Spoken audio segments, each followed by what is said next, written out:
Back 3 రోజుల సాహితీ సంబరాలు ప్రారంభమయ్యాయి. సాహితీ చర్చలు, art and photo exhibition, book stall, చేనేత స్టాల్, యువత, కళాకారుల ఆటపాటలతో మొదటి రోజు సందడిగా సాగింది హైదరాబాద్ లిటరరీ ఫెస్టివల్. ఇటీవల చనిపోయిన తమిళనాడు ముఖ్యమంత్రి జయలలితపై అమ్మ అనే పుస్తకాన్ని రాసిన సీనియర్ జర్నలిస్ట్ వాసంతి అమ్మ బుక్లోని అంశాలను, తన అనుభవాలను వివరించారు. హక్కుల ఉల్లంఘన, వాటి పరిరక్షణపై మానవ హక్కుల ఉద్యమకారిణి నందిత హక్సాగర్ మానవ తన అనుభవాలను పంచుకున్నారు.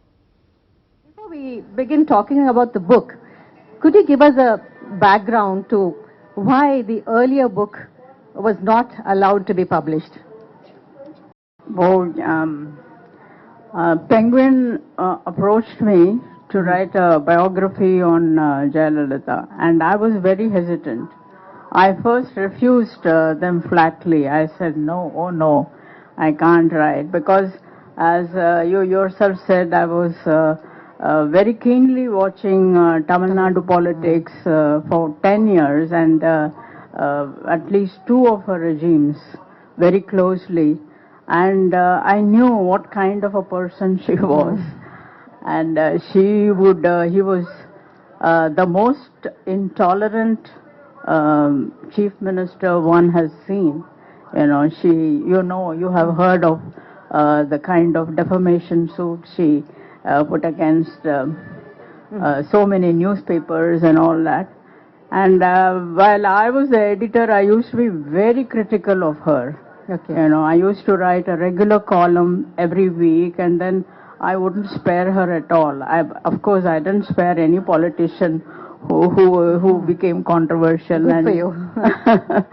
But then the other politicians appreciated my writing. I should say that about Tamil Nadu. But I think Jayalalitha just ignored me. Okay.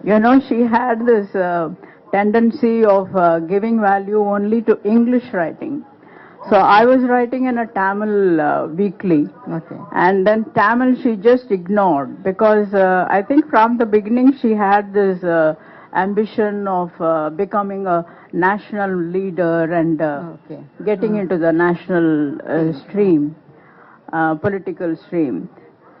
But then, so I hesitated and I didn't want to write. But then my earlier book that Penguin brought did very well, and so Penguin insisted. And then, the usual flattery you hear, they said, oh, if you can't write, who else can, and all that. They egged you on. So I succumbed to it ultimately, and then I said, okay, I'll write. But it became very difficult, because she was a very complex person and very secretive, and I couldn't even get in touch with her old associates, schoolmates, and her relatives. No one would speak, and I couldn't even locate her friends. I thought, for about 6 months I struggled to get in touch with all these contacts. Then I was about to give it up when I then got this, some link to her schoolmates. So I went and met. So you built your story on Yeah, that. built my story on. And then there are a lot of things that they said, that were not known to the general public. Okay. But other things that I have written in the book were already in the public domain. She has herself written her autobiography, in a Tamil journal during the 70s. So did you borrow anything from what Of course, yes. It was all, her own writing, so it must be authentic. Yes, of course. But then it was abruptly stopped for reasons known only to her and to MGR, maybe her mentor.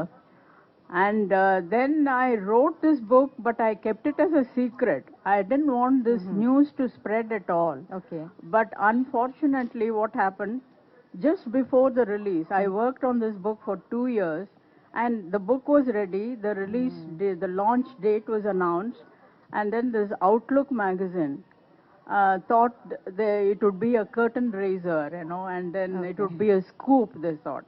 Their correspondent came and interviewed me, but when it appeared in the book, it didn't appear as an interview. It came as a kind of excerpts from the book. Okay. But there was not a single word from the book in that thing. And then And Madam was and it was a cover story.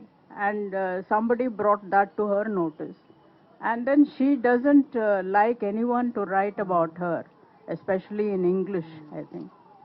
So she went to court. Without Got a even stay. talking to you or reading the book or knowing No, what's without reading. Mm.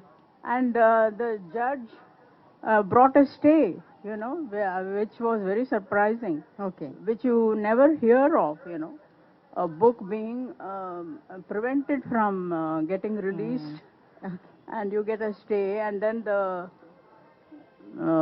case went on. The Penguin fought the case for a year in the And lost. Sessions Court and lost, and they gave up. Okay. You know, you can't do otherwise with a person like Jayalalitha. All powerful. Because Okay. the judge also gave such an indictment Okay. on the book. Now, regarding the second book, so the book in question now, to tell you frankly, I was told about this interview just 2 days ago. I was requested, and I was wondering, you know, whether I would be able to do it. I mean, to read a book takes some time. But No, when I you went can to finish it in when 2 I went to hours. the bookstore and I saw it, I was I accepted. I called up and told the organizers that I would take it up because it seemed easy to finish. But I was wondering how you could have distilled, you know, so much of information into such a slim book. I was expecting a huge volume with fine print and all that. And when I saw this, I said, how is it possible? She's such a larger than life figure and such a complex person that there are so many sides to her personality. How was it possible to distill all of that into such a slim volume? Have I done it? To a Well, I'll certain leave you to extent. answer that. No, the thing is, they suddenly came and asked me, you know, I Okay. have shifted to Delhi. I Okay. was in Bangalore, I've shifted to Delhi. They came and asked me. Then again I was nervous. You know, this injunction Okay. had such a psychological impact on me.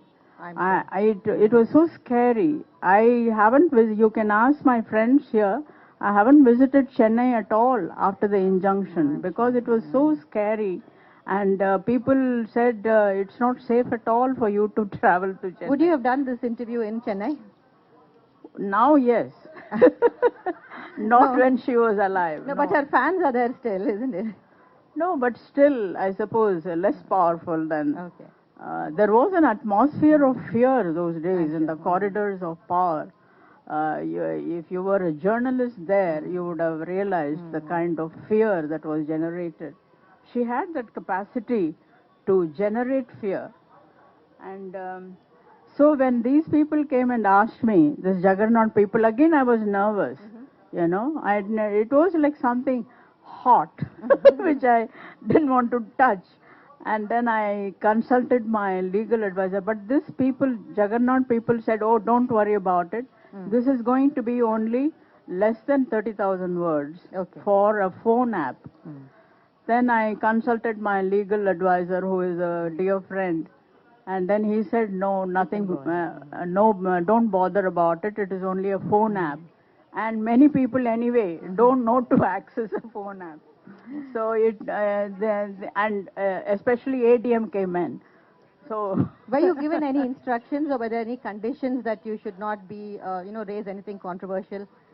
No, she perhaps, it was nothing like that. They didn't pinpoint to anything specific. The objections raised were very, they were all laughable.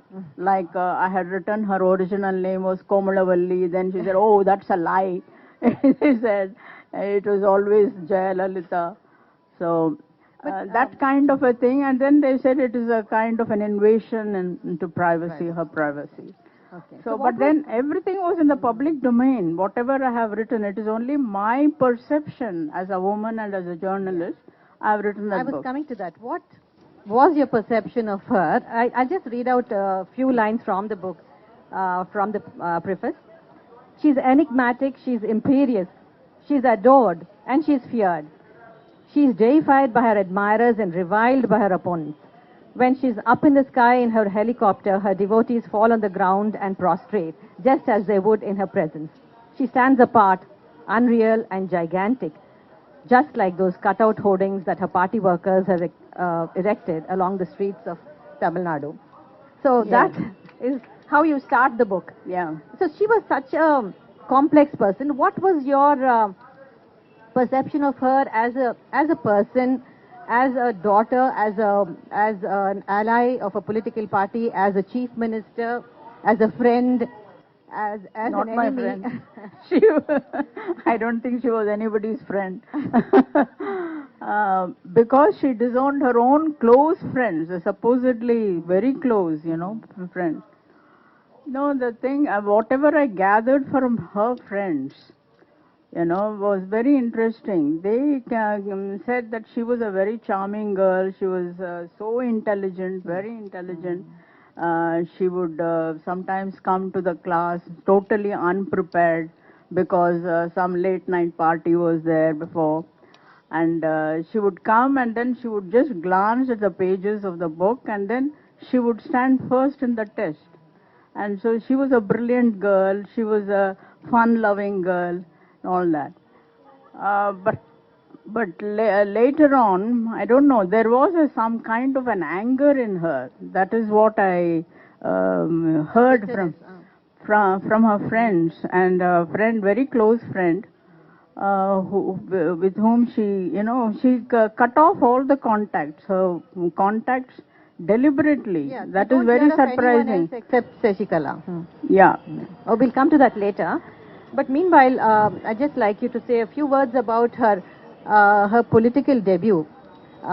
When she made that maiden speech, that famous maiden speech in Cuddalore. Um, there was so much of rancor among the opposition.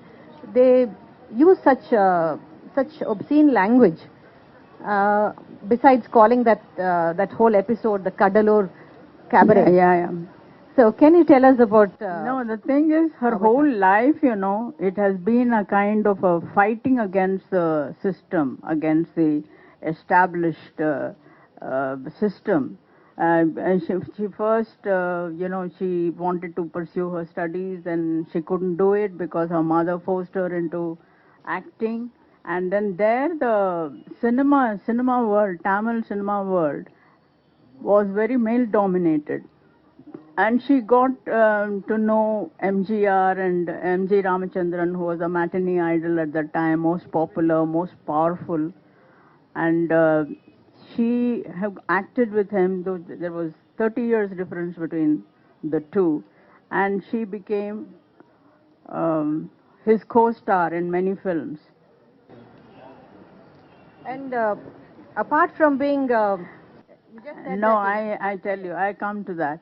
So then she entered politics when her roles were diminishing in the film world. She was not getting good roles.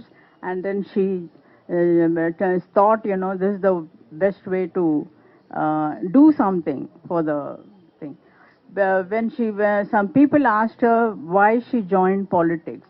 And then she very naively, quoted Mahatma Gandhi's words. Mahatma Gandhi said, God has given us this body to serve humanity.